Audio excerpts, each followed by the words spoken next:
Il est signe de fortune, il chasse les esprits malins. En clair, 2012 s'annonce bien pour celles et ceux qui vont suivre le dragon. À l'occasion du Nouvel An chinois, nous vous proposons une émission spéciale consacrée à la Chine, avec au sommaire un produit qui commence à apparaître de plus en plus sur les tables françaises, un chou chinois que l'on appelle pak choy.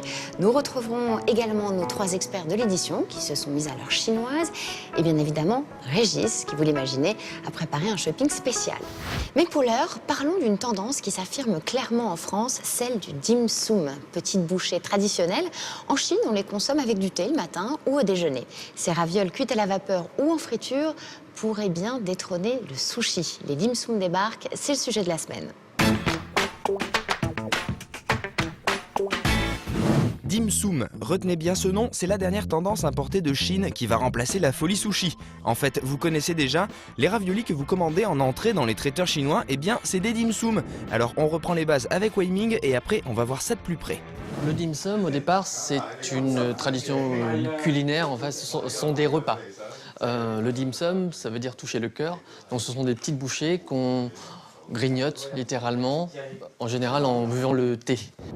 Des bouchées qu'on prend avec du thé au moment du déjeuner, le concept est vieux de 1000 ans, il suffisait de le décliner. Certains restaurateurs français l'ont bien compris.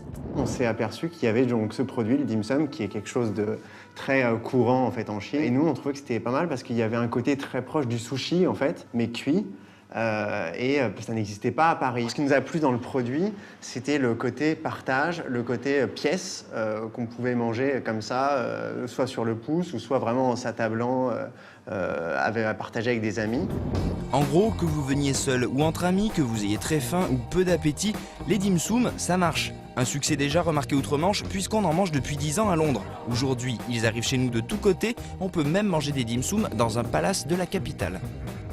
On a des gens qui viennent pour découvrir les dim sum, qui ne connaissaient pas du tout avant. Et on a ceux qui connaissent très bien la cuisine chinoise et également les dim sum que l'on sert en France et qui viennent juste voir un peu ce que nous proposons ici. Alors là, vous avez un grand classique, donc les hakao, raviolis aux crevettes. Ensuite, ici, vous avez quelque chose qui est un peu moins connu en France, ce sont les crêpes de riz rouge aux crevettes. C'est une crêpe à base de farine de riz rouge. Vous avez également du croquant parce qu'il y a une pâte frite à l'intérieur. Ensuite, ici, vous avez ravioli de Saint-Jacques. Donc ravioli de Saint-Jacques et de crevettes. Et ici, un autre classique que l'on connaît bien en France, ce sont les siumai, donc les bouchées de porc et crevettes. Si dans ce palace, on respecte la tradition, qui dit tendance dit le plus souvent réinterprétation pour répondre à la demande. Alors avant de dire les dim sum, ça me connaît, petite précision. On n'arrivera jamais à le faire de manière très traditionnelle, la manière chinoise. Donc n'essayons même pas de le faire de cette manière-là. Le goût est forcément différent parce que les produits ne sont pas les mêmes. De même qu'à Hong Kong, on est incapable de faire une baguette parce que la farine n'est pas la même. Ici, en France, on n'a pas les moyens de faire la même vapeur, le même dim sum qu'à Hong Kong ou à Canton, du fait de la différence de produits. On peut dire que certains mets sont réussis, oui, mais on ne mange pas la même chose, clairement. Une version revisitée pour les palais français, les dim sum, c'est une mode, mais aussi une manière de découvrir une tradition millénaire que vous allez sûrement adorer. Au wok, en soupe, en salade ou pour accommoder une farce, le pak choy est notre produit de la semaine.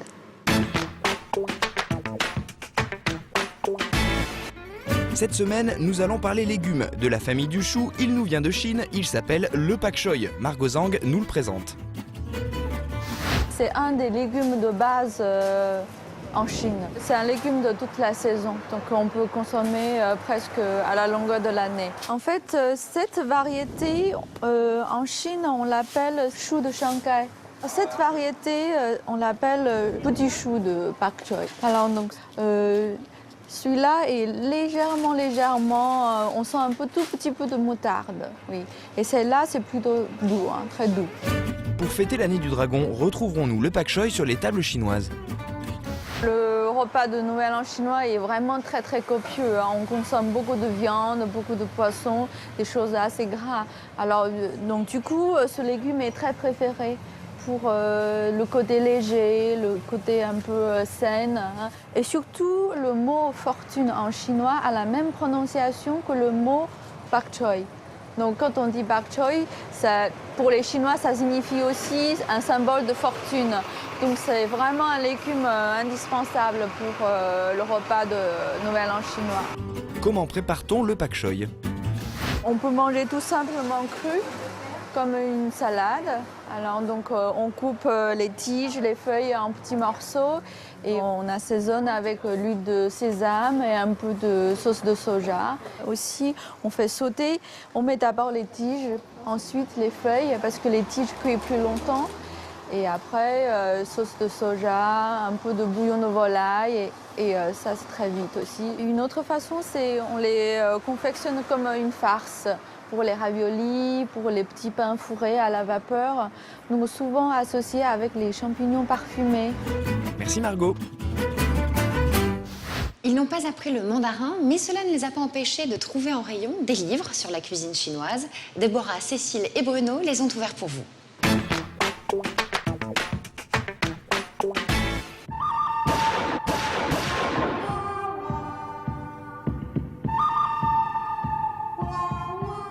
Ken Home, toute la cuisine chinoise. Alors on pourrait appeler ça le gros livre rouge de la cuisine chinoise, même si on a plus volumineux en la matière. Ça doit être son 882e livre, je pense, sur la cuisine de Ken Home. Et ça reste néanmoins un livre absolument, pour moi, incontournable. C'est vraiment la bible de la recette de la cuisine chinoise, fait vraiment par quelqu'un qui s'y connaît. Donc un bon livre de cuisine chinoise, c'est pas non plus transcendant. Recette très facile à réaliser, très bien expliquée, très belle photo. Pour ceux qui veulent de la vraie cuisine chinoise, il faut passer son chemin parce que là c'est quand même très occidentalisé. J'aime bien aussi, il y a un bon toucher, la couverture du livre est très, très sympathique, c'est un bon livre de cuisine. C'est bientôt le Nouvel An chinois, donc autant en profiter. Dim sum, comme à Hong Kong, dans la collection Les Petits Plats chez Marabout. Premier livre sur le sujet, on n'en avait jamais réellement eu, on a vu quelques petits trucs un peu sur les raviolis. Voilà encore un petit ouvrage publicitaire déguisé en faux livre de cuisine. Michael Petrosian, il faut se souvenir que c'est lui qui a un restaurant et donc il doit proposer de faire les recettes qu'on peut éventuellement aller manger dans son restaurant. Vous allez avoir des soupes, vous allez avoir pas mal de choses, c'est vraiment des recettes traditionnelles. Je pense qu'il faut quand même beaucoup de pratique pour réussir à obtenir ce résultat. C'est un livre vraiment très facile à utiliser puisque ce sont les petits plats chez Marabout. Moi, je pense que c'est des livres qui encombrent inutilement les rayons des librairies gourmandes. Très intéressant parce que pour 7,90 €, honnêtement, avoir une trentaine ou une quarantaine de recettes, rapport qualité-prix, on peut difficilement faire mieux. Un tour gastronomique de la Chine, 88 recettes des cuisines régionales. Donc là, on voit dès la couverture quelque chose de très intéressant, des cuisines régionales. C'est tapé à la machine, on a l'impression que ça a été auto-édité par un type qui rentre justement de voyage, qui avait à la fois presque plus de papier et juste une petite machine à écrire. Aucune illustration, il ne fait vraiment pas envie, mais les recettes sont certainement très très bonnes à faire. Dans le même temps, c'est honnêtement un trésor d'informations, de tours de main. On a vraiment toutes les étapes qui sont détaillées, qui sont explicitées pour qu'on puisse s'y retrouver quand on n'a pas l'habitude. Vous pouvez travailler pendant 10 ans sur un livre comme ça et probablement obtenir, au bout de 7-8 ans, c'est la patience chinoise, de beaux résultats. Un livre intéressant, mais pour les personnes qui sont déjà un peu familiarisées, un peu initiées avec cette cuisine. Régis a voulu la jouer, la Chine, ça me connaît. Alors il a pris un wok, des baguettes et il a fait du riz. À toi Régis.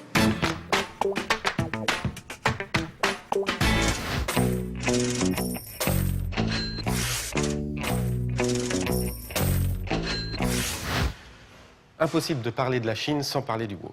Alors ce wok a la particularité d'avoir une paroi recourbée sur l'avant qui permet de faciliter le mouvement traditionnel de tout bon woker. Point positif de ce wok, recourbé, esthétique et pratique. On n'en met pas partout évidemment, même quand on est un jeune woker. Point négatif, il est très très lourd, ce qui ne permet pas à tout le monde de pouvoir woker. Très très lourd, très très lourd. Je vous présente aujourd'hui un autocuiseur. Autocuiseur qui permet de cuire riz, pâtes, bien sûr, comme tous les autocuiseurs, mais également de mijoter, voire même de faire griller poisson et viande. Alors, comment ça marche? C'est très simple. Donc, à l'intérieur, vous avez un bol gradué en cup. On prend le petit verre mesureur, on verse du riz dedans. Évidemment, il y en a à côté, mais ça, c'est pas très grave. On verse le riz, l'eau. Merci la main. Donc on va verser la quantité d'eau nécessaire, c'est-à-dire la quantité égale à la quantité de riz. Il n'y a plus qu'à mettre en marche. Menu, touche, riz et pâtes. Et c'est parti pour 18 minutes et 2 secondes. Ça a sonné, le riz est cuit, on va voir le résultat. Effectivement, le riz me paraît bien cuit. Vous voyez ? Le point positif de ce cuiseur, c'est qu'il est vraiment multifonction. C'est-à-dire qu'on peut cuire le riz, les pâtes, les légumes, mais aussi faire mijoter, griller la viande, griller le poisson, et il a même une fonction maintien au chaud. J'ai un petit doute, et ce sera mon point négatif, j'ai un petit doute sur la longévité de l'engin. Les matériaux me paraissent un peu fragiles, et j'ai bien peur qu'au bout d'1 an ou 2 d'utilisation, il ait rendu l'âme. Qu'y a-t-il dans cette pochette? Des baguettes, une cuillère. La spoon baguette. Comment ça marche? C'est très simple, 2 petits trous. Paf. On plante les baguettes dans la cuillère, ce qui permettra de manger sa soupe à loisir. Dans un deuxième temps, vous pourrez utiliser la petite partie cuillère comme réceptacle pour manger éventuellement vos sushis au jardin, au bureau, mais également en pique-nique. Le point positif de ces spoon baguettes, c'est que c'est une alternative au couvert en plastique. Ça, c'est important. Le point négatif, c'est que si la partie cuillère se garde, les baguettes, elles, en revanche, se jettent. Donc, il vous faudra toujours penser à avoir une paire de baguettes neuves sur soi.